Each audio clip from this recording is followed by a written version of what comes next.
Hi hello guys, இந்த video நம்ம யாரை பற்றி பார்க்க போகிறோம் அப்படின்னு சொல்லி பார்த்தீங்கன்னா, அதாவது நம்மளுடைய காஃபி வித் டிடி அப்படின்னு சொல்லிட்டு ஒரு காலத்தில் ரொம்பவே ஃபேமஸாக இருந்த பர்சன் அப்படின்னு சொல்லலாம். இவங்கள பற்றி தாங்க இந்த வீடியோவில் இருக்க போது. அதாவது இவங்க ஒரு சைட் பிஸ்னஸ் பண்ணிட்டு இருக்காங்க. இதுலேருந்து இவ்வளோ லட்சமாக சம்பாதிக்கிறாங்க அப்படின்னு ஆச்சரியப்படுற வகையில் தான் இவங்களுடைய விஷயம் இருக்குது. அது மட்டும் இல்லாமல் இவங்கள பற்றி சொல்லணும் அப்படின்னு சொல்லி பார்த்தீங்கன்னா, விஜய் டிவியில் ரொம்பவே பிரபலமாக ஒரு காலகட்டத்தில் இருந்தவங்க. விஜய் டிவினா டிடி தான் அப்படின்ற மாதிரி ஒரு ஐகான் ஸ்டாராக இருந்திருக்கவங்க அப்படின்னு சொல்லலாம், ஒரு தொகுப்பாளர். இவங்க ஃபேமஸ் ஆனது எந்த ஷோ அப்படின்னு சொல்லி பார்த்தீங்கன்னா, காஃபி வித் டிடி அப்படின்ற இந்த ஒரு ப்ரோக்ராமில் ரொம்ப நல்லாவே ஃபேமஸ் ஆனவங்க. அது மட்டும் இல்லாமல் ஒரு நடிகர்கிட்ட எந்த மாதிரிலாம் கொஸ்டின் கேட்கணும், அவங்க எந்த மாதிரி கொஸ்டின் கேட்டால் கோவப்பட மாட்டாங்க அப்படின்னு சொல்லிட்டு அந்த நேக்கு டெக்னிக் அப்படின்ற விஷயத்த அந்த ஒரு காலகட்டத்திலே கிரியேட் பண்ணவங்க டிடி அப்படின்னு சொல்லலாம். சிறந்த தொகுப்பாளர்கள் அப்படின்ற விஷயத்தையும் இவங்க நிறைய அவார்டும் பெற்றிருக்காங்க அப்படின்னு சொல்லலாம். அது மட்டும் இல்லாமல் இவங்க நிறைய படத்துலையும் வந்து பார்த்திங்கன்னா ட்ரை பண்ணாங்க. பட் பெருசாக ரீச் கிடையாது. இப்போது ரீசெண்டாக வந்து பார்த்திங்கன்னா, அதாவது ஒரு 3 வருஷத்துக்கு முன்னாடி சொல்லலாம், துருவ நட்சத்திரம் அப்படின்ற ஒரு படத்தில் வந்து பார்த்திங்கன்னா அவங்க நடிச்சிருக்காங்க. அது விக்ரம் சார் படம் இன்னமும் ரிலீஸ் ஆகலை அப்படின்னு கூட வச்சுக்கலாம். சமீபத்தில் இவங்கள பற்றி கிடைச்சிருக்கக்கூடிய நியூஸ் என்ன அப்படின்னு சொல்லி பார்த்தீங்கன்னா, இவங்க வந்து ஒரு சைட் பிஸ்னஸ் பண்ணிக்கிட்டு இருக்காங்களும், அதுலேருந்து லட்சக்கணக்காக சம்பாதிச்சுட்டு இருக்காங்க அப்படின்னு சொல்லியிருக்காங்க.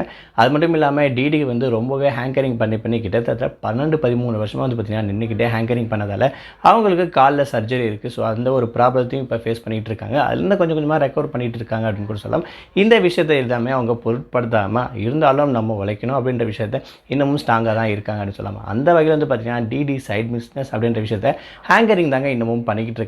அதாவது தமிழ்நாட்டுக்குள்ளே பண்ணால் இவங்க மினிமம் 4 லேக்ஸ் வாங்குறதாகவும், தமிழ்நாட்டில் விட்டு அதாவது இந்தியா ரேஞ்ச் அளவில் அவங்க பண்ணாங்கன்னா மினிமம் 8 லேக்ஸ் வாங்குறதாகவும், இதே வெளிநாடுகளுக்கு போய் ஏதாச்சும் ஹேங்கரிங் பண்ணணும், ஷோவை தொகுத்து வழங்கணும் அப்படின்ற மாதிரி ஒரு ப்ராசஸ் இருந்துச்சுன்னா அவங்களுக்கான சாப்பாடு, ஃபுட்டு, விசா ப்ராசஸ், தங்குறது, ரிட்டர்ன் வரது அப்படின்னு சொல்லிட்டு மொத்தமாக பில் வந்து பார்த்திங்கன்னா இவங்களுக்கு 12 லட்ச ரூபா கொடுக்குறாங்களாம். ஸோ இந்த ஒரு விஷயம் இன்ன வரைக்கும் வந்து பார்த்திங்கன்னா இவங்க கடைப்பிடிச்சி ரன் பண்ணிகிட்டு இருக்காங்க. தொகுப்பாளராக நம்ம வந்து இன்னமும் சம்பாதிக்க முடியும்.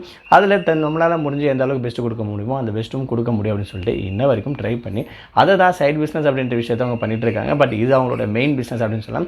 இவங்க இப்போ பேசப்படுறதுக்கு காரணம் என்ன அப்படின்னு சொல்லி பார்த்தீங்கன்னா, இவங்களுக்கு காலில் பிரச்சனை இருந்தாலும் அதை பொருட்படுத்தாமல் என்னால் முடிஞ்ச வரைக்கும் என்னுடைய வேலைகளை நான் பார்ப்பேன். அதே மாதிரி இந்த ஹேங்கரிங் தொழில் தான் எனக்கு வந்து பார்த்திங்கன்னா ஒரு காலத்தில் ரொம்பவே பெரிய உதவியாக இருந்துச்சு. அதை வச்சு தான் இப்போவும் நான் ரன் பண்ணிட்டு இருக்கேன்றதால என்னால் முடிஞ்ச வரைக்கும் இப்பயும் ரன் பண்ணி இதிலேருந்து சம்பாதிக்க முடியும் அப்படின்னு சொல்லிட்டு ஒரு மிகப்பெரிய எடுத்துக்காட்டாக அவங்க இந்த விஷயத்தை பண்ணிட்டு இருக்காங்க. பட் இருந்தாலும் இந்த வேலைக்கு 12 லட்சம் வாங்கலாம் அப்படின்னு கூட ஒரு சில பேர் நினைக்கலாம்.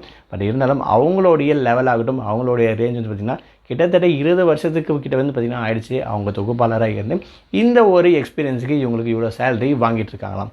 இதை பற்றி நீங்கள் என்ன நினைக்கிறீங்க? உங்களுடைய கருத்தை மறக்காமல் கமெண்ட் பாக்ஸில் மென்ஷன் பண்ணுங்கள்.